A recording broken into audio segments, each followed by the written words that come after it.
आज हम बनाएंगे बिल्कुल हलवाई स्टाइल में एकदम कम घी से इंस्टेंट गाजर का हलवा। ना ही इनको घिसने का झंझट है और ना ही हम इसमें खोया मावा या मिल्क पाउडर का इस्तेमाल करेंगे। तो यहाँ पे हमने 1 kg गाजर लिया है। इसे हमने अच्छे से वॉश करने के बाद इसका छिलका निकाल दिया है और इसे अब हमने 2 या 3 पीसेस में कट कर लेना है। तो अब यहाँ पे गाजर खरीदते टाइम आपको ध्यान रखना है कि गाजर इस तरह के बिल्कुल लाल वाली होनी चाहिए। ये जो लाल वाली गाजर होती है ना, ये मीठी होती है और इससे हलवे का कलर भी अच्छा आता है। तो अब यहाँ पे हमने सारे गाजर को 2-3 पीसेस में कट कर लिया है। तो फ्रेंड्स, हलवा बनाने के लिए हमेशा पतली गाजर और लाल वाली गाजर का इस्तेमाल करना है। अगर आपने मोटी वाली गाजर लिया है तो ये देखिए, उनको आप 2 पीसेस में कट कर लीजिए और उनके बीच की जो ये रूट्स होती है ना, उनको निकाल दीजिएगा। ये हार्ड होती है तो हलवे का टेस्ट ख़राब हो जाएगा। अब यहाँ पे हमने बिल्कुल सॉफ्ट वाली गाजर लिया, तो इसकी रूट्स भी जो है ना वो बिल्कुल सॉफ्ट है, इसीलिए हम इनकी रूट्स नहीं निकालेंगे। तो चलिए, इस तरह से हमने सारे गाजर को कट कर लिया है। अब हम चलते हैं इंस्टेंट गाजर का हलवा बनाना शुरू करते हैं। तो यहाँ पे हमने एक प्रेशर कुकर लिया, इसमें हम सिर्फ 1 चम्मच देसी घी डालेंगे। गैस का फ्लेम हमने मीडियम रखा है और अब हम सारे गाजर को इसमें ऐड कर लेंगे और घी के साथ हम इसे मीडियम फ्लेम पे 2 से 3 मिनट के लिए भून लेंगे। इससे क्या होगा कि गाजर की जो कच्ची स्मेल है ना, वो निकल जाएगी और हलवा हमारा बहुत ही टेस्टी बनेगा। सिर्फ 10 मिनट में आप ये हलवा बना के तैयार कर सकते हैं, बिना खोया, बिना मावा और बिना किसी झंझट के। तो देखा फ्रेंड्स, ना इनको घिसने का झंझट है और ना ही घंटों मेहनत करना। बस 2 से 3 मिनट हमने इसे भून लिया है और अब हम इसमें ऐड करेंगे दूध। तो यहाँ पे 1.5 कप हमने उबला हुआ दूध लिया, इसे हमने मलाई के साथ ऐड किया है। ये ½ लीटर से भी कम दूध है, इसे भी हम इसमें ऐड कर लेंगे क्योंकि आज का जो हलवा हम बना रहे हैं इसमें ना बहुत ज़्यादा घी का इस्तेमाल करेंगे और ना ही खोया, मावा या मिल्क पाउडर का इस्तेमाल करेंगे। तो बिना खोया मावा के ये हलवा टेस्टी कैसे बनेगा, तो इसीलिए हमने इसमें मलाई ऐड किया है। तो अब हमने प्रेशर कुकर का ढक्कन लगा के सिर्फ 1 सीटी आने तक हम इसे पकने देंगे। और अब यहाँ देखिए, 1 सीटी आने के बाद हमने गैस का फ्लेम बिल्कुल लो कर दिया है और लो फ्लेम पे 5 मिनट इसे और पकने देंगे। तो अब यहाँ देखिए, 5 मिनट के बाद हमने गैस का फ्लेम ऑफ कर दिया था और इसके प्रेशर को खुद से रिलीज़ होने दिया है। गाजर को पकने में बिल्कुल भी टाइम नहीं लगता है, सिर्फ 1 सीटी में गाजर बिल्कुल सॉफ्ट हो जाती है।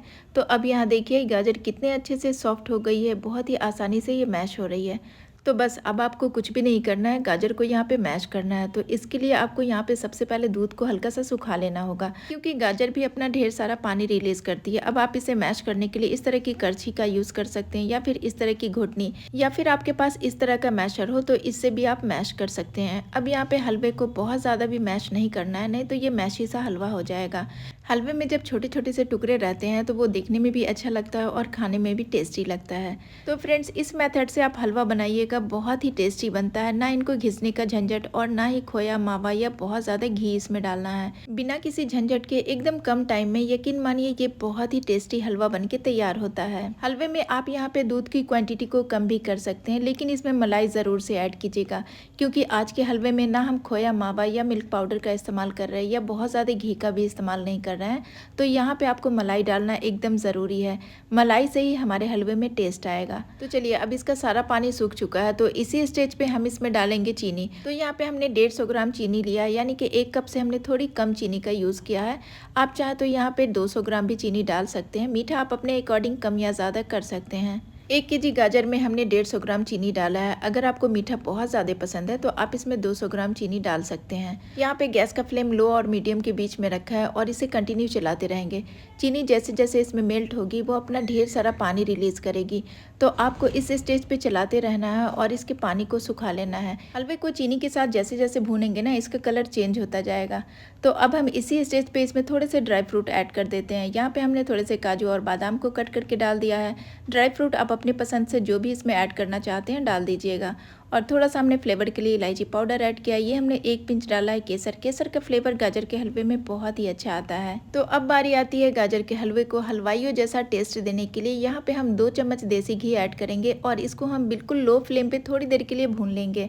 तो भूनना बहुत ज़रूरी है, तभी वो टेस्ट आएगा हलवाइयों वाला। तो इस स्टेज पे आपको गैस का फ्लेम लो और मीडियम के बीच में रखना है और इसे कंटिन्यू चलाते हुए थोड़ी देर भून लेना है। भूनने से क्या होगा कि हलवा हमारा बहुत ही सौंधा सौंधा एकदम टेस्टी बनेगा। तो इस स्टेज पे आपको भूनना बहुत ज़रूरी है, नहीं तो गाजर का हलवा एकदम उबला उबला सा लगेगा आपने इसे सिर्फ उबाल के रख दिया है। और ये देखिए थोड़ी देर भूनने के बाद ये देखिए इसके किनारे किनारे से घी रिलीज़ होना शुरू हो गया, यानी कि हलवा हमारा बहुत अच्छे से भुन गया है और इसकी बहुत ही अच्छी सी खुशबू भी आना शुरू हो गई है। और अब आप इस हलवे को देख सकते हैं कितना टेम्पटिंग दिख रहा है, जितना ये देखने में अच्छा लग रहा है ना उससे कहीं ज़्यादा टेस्टी ये खाने में है। तो आप इस हलवे को एक बार ज़रूर से ट्राई कीजिएगा। तो चलिए अब हम इसमें एक अच्छी सी चमक लाने के लिए 1 चम्मच घी ऊपर से फिर से ऐड करेंगे। ये बिल्कुल ऑप्शनल है, आप डालना चाहते हैं तो डालिए, नहीं तो इसे ऐसे ही सर्व कर लीजिए। बहुत ही टेस्टी एकदम लाजवाब हलवा बनके तैयार हुआ है। तो इसी स्टेज पे हमने गैस का फ्लेम ऑफ कर दिया है और इसे थोड़ी देर ठंडा होने देते हैं, फिर हम इसे सर्व करेंगे। तो चलिए अब हम इनको फटाफट से सर्व कर लेते हैं। ये देखिए फ्रेंड्स, आपको देखने से ही लग रहा होगा बहुत ही ज़्यादा टेस्टी बना है। तो बस इसी तरह से बिना किसी झंझट के इंस्टेंट गाजर का हलवा बनाइए, बहुत ही ज़्यादा टेस्टी एकदम लाजवाब बन के तैयार होता है। आज के बाद आप पुराने सारे तरीके भूल जाएंगे, बहुत ही ज़्यादा मज़ेदार ये बन के तैयार होता है। तो फ्रेंड्स, कैसी लगी आज की ये आसान सी रेसिपी मुझे कमेंट करके ज़रूर से बताइएगा। वीडियो पसंद आया तो लाइक कर दीजिएगा, फ्रेंड्स और फैमिली में शेयर कीजिएगा और हाँ, चैनल को सब्सक्राइब करना प्लीज़ मत भूलिएगा। फिर मिलती हूँ एक और रेसिपी के साथ, तब तक के लिए अपना ढेर सारा ख्याल रखें। अल्लाह हाफिज़।